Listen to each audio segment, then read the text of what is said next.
As we discussed this example, now design some constant for that particular question, like a plus b. First, the problem is implement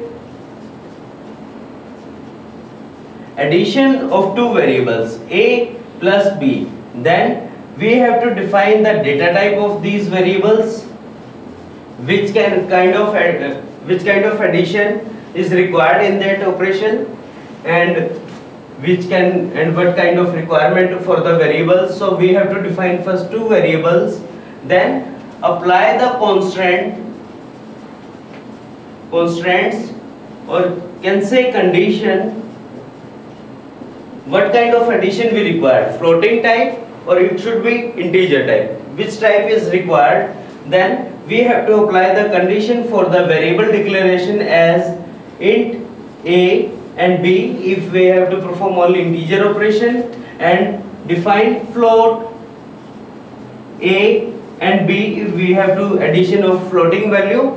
Then again the other condition should be defined, the storage variable like c we have to define as an integer if we have to perform the addition of two integer value, and if we have to perform the floating value as like 4.5 plus 4 or 4.5 as taken in the previous example, it should be declared as a float.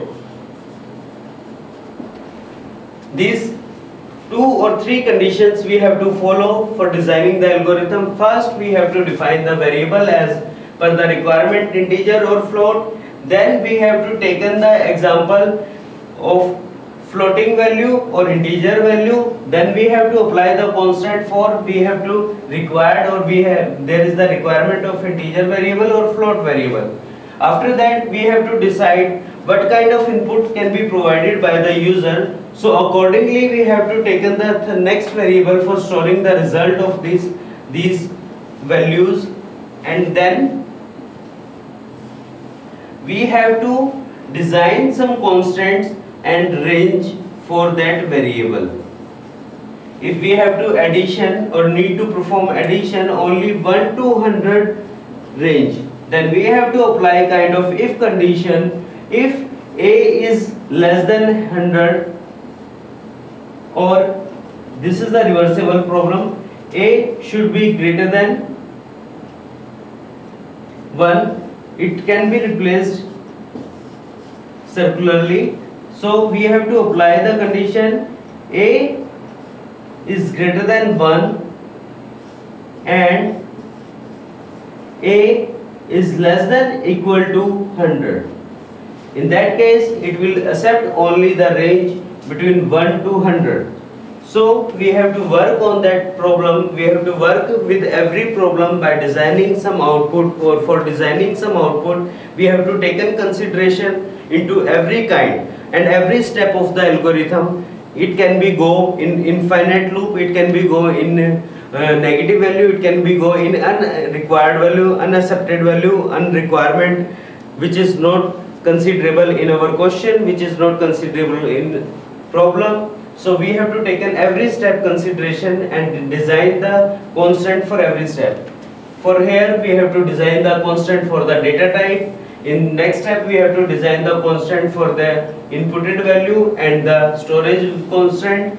After that we have to design the constant for the range, which kind of range we have to accept and which kind of range we have to neglect for the operation.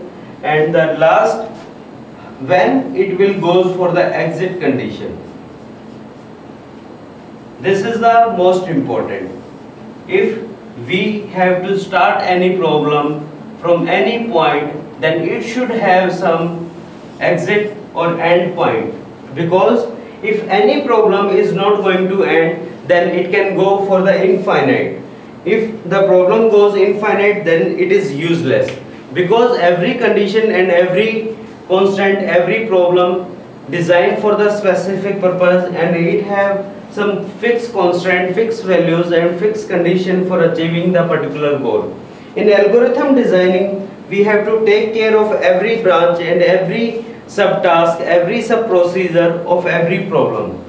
If any problem is taken which is not feasible and which is not possible to implement, that algorithm is also not designed appropriately. First, we have to concentrate on the problem and we have to take care of every problem in a particular consideration, which kind of that problem, analyze every step, analyze every constant of that problem. Accordingly, we need to perform.